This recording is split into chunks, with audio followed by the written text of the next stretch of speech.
அதே மாதிரி இந்த மேடை இருக்குல்ல, ஒரு பிரசாத்தில் தேட்டர் மேடை, பல ஜாம்பவான்களை பார்த்த மேடை.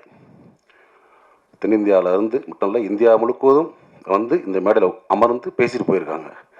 எவ்வளோ functions, audio launch, trailer release, success meet, இந்த மாதிரி. ஸோ அந்த மாதிரி மேடையில் வந்து இவ்வளோ பத்திரிக்கையாளர்கள் நண்பர்கள் இருக்கீங்க. நீங்கள்லாம் பெண் பத்திரிக்கையாளர் இருக்கீங்க, நம்ம நண்பர்கள் நிறைய பேர் இருக்காங்க. அங்கே வந்துட்டு மொத்தங்கம்மான்றது பேசிக்கிங்க, வெளியே பேசிக்கிங்க. ஒரு மேடை நாகரிகம்னு ஒன்றும் இல்லையா? என்ன வேணால் பேசுகிறதா? அவ்வளோ புக்கு படிச்சிருக்கீங்கன்றீங்க, அவ்வளோ படங்களை பார்த்துருக்கோம், உலக படங்களை பார்த்துருக்கேன்னு சொல்கிறீங்க, அவ்வளோ உலகம் போல புக்ஸை படிச்சிருக்கேன்றீங்க. அப்புறம் என்ன அறிவு இருக்குது உங்களுக்கு? குறைந்தபட்சம் நாகரிகம் வேணாமா? ஒரு மேலே பேசுகிற பேச்சா? உங்களுக்கு பெண் குழந்தை இருக்குது, எல்லாத்துக்கும் எனக்கு ஒரு பெண் குழந்தை இருக்குது, ஸோ எல்லாத்துக்கும் இருக்காங்க. ஸோ மேடை நாகரிகம்ன்றது ரொம்ப முக்கியம். இந்த மேடை எவ்வளோ நாகரிகமாக பார்த்தீங்களா? யாராவது தப்பான வார்த்தை அதெல்லாம் கிடையாது. தம்பின்னு கூப்பிட்றது வேறு. தம்பி நம்ம எல்லாத்தையும் கூப்பிட்றோம், வாடா தம்பி, உட்கார தம்பி, எந்திரா தம்பின்னு. அவன் நம்ம அண்ணன் நினைக்கணும், அது முக்கியம் ரொம்ப. அப்படி உங்களை யார் அண்ணன் நினச்சா எனக்கு தெரில. எல்லாத்தையும் சக்கட்டு மடிக்கு வாடான்றாரு, போடான்றாரு, உட்காருன்றாரு. இதை நான் இன்னைக்கு பேச நினைக்கல, தொடர்ந்து பல மேடைகளை பார்த்துட்டு வரேன் நான். மிஸ்கின் பேச்சுக்களை சமீபத்தில் அண்ணன் பாலானுக்கு வந்து 25th இது இயர் கொண்டாட்டம். அங்கே பார்த்தீங்கன்னா அவர் என்னமோ பெரிய குடியார மாதிரியும் படுத்து கிடந்தான் பாலா, அவன் தான் பாலான்றது. இங்கே வந்து இளையராஜில் வந்து அவன் தான் இளையராஜான்றது. யாரா நீ? நீ என்ன அவ்வளோ பெரிய அப்பாட்டாக்குறா தமிழ் சினிமாவில்? எனக்கு ஒன்றுமே புரியல. ஒரு போலி அறிவாளி அப்படிதான் சொல்லணும்.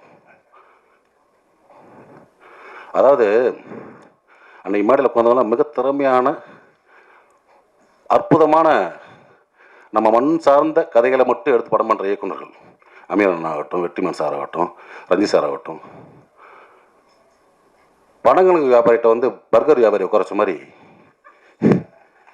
உலக சினிமாவில் வந்து காப்பி அடித்து படம் பண்ணி ஜெயிச்ச ஒரு போலி அறிவாளி மிஸ்கின்.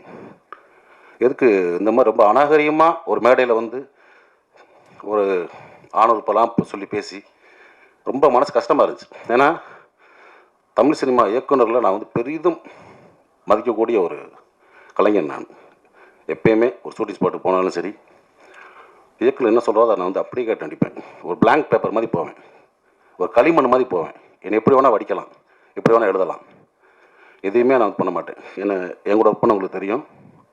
அதே மாதிரி பொட்டேஷன் சரி மற்ற விஷயம் நம்ம அந்த டார்ச்சர்லாம் பண்ணக்கூடிய ஆர்ட்ஸ் கிடையாது. ஏன்னா நம்ம கீழேருந்து வந்திருக்கோம், ரொம்ப கஷ்டப்பட்டு ஒரு இடத்துக்கு வந்திருக்கோம். தமிழ் சினிமாவையும் தமிழ் சினிமா இயக்குநர்களையும் பெரிதும் மதிக்கக்கூடிய ஒருத்தன் தான். ஆனால் அந்த மேடை எனக்கு வந்து ரொம்ப அருவருப்பாக இருந்துச்சு. ஸோ மிஸ்கின் அவர்களே, நீங்கள் தம்பியாக இருக்கலாம், அண்ணன் இருக்கலாம், இல்லை என் ஒத்த வயதாக இருக்கலாம். சினிமா அது சொல்லுவாங்கள்ல, உங்கள் அம்மா எங்கள் அம்மா இல்லை சினிமாடான்னு. சினிமா இது. நீங்கள் வந்து ஒன்றும் ஒரு ட்ரெண்ட் செட் ஃபிலிம் பண்ணியெல்லாம் நீங்கள் வந்து ஜெயிக்கலை.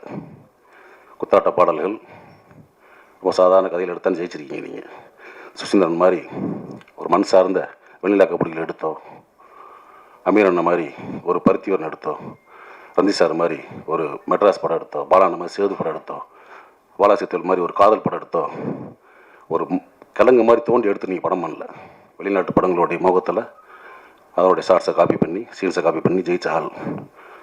ஸோ நீங்கள் வந்து ஒரு போலி புத்திசாலி, அதை நான் வச்சுக்கிட்டு பிறகு இன்னும் பல மேடைகள் நீங்கள் பேசலாம், கொஞ்சம் நாகரிகமாக பேசுங்க.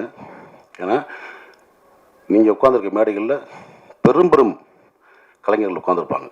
அன்றைக்கெல்லாம் மேடையில் சொல்கிறார், வெற்றிமாறனையும் ரஞ்சித் தேவ அமீர் இந்த மத்தரக்கூடியார்கள் நீ பார்த்தீங்களா, ஊற்றியா கொடுத்தீங்க, கேவலமாக இல்லையா? அதெல்லாம் எத்தனையோ பேர் குடிக்காமல் இருந்துடலாம், குடிப்பழக்கம் இல்லாத இருக்கலாம். மேடையில் எப்படி 19 சொல்கிறீங்க?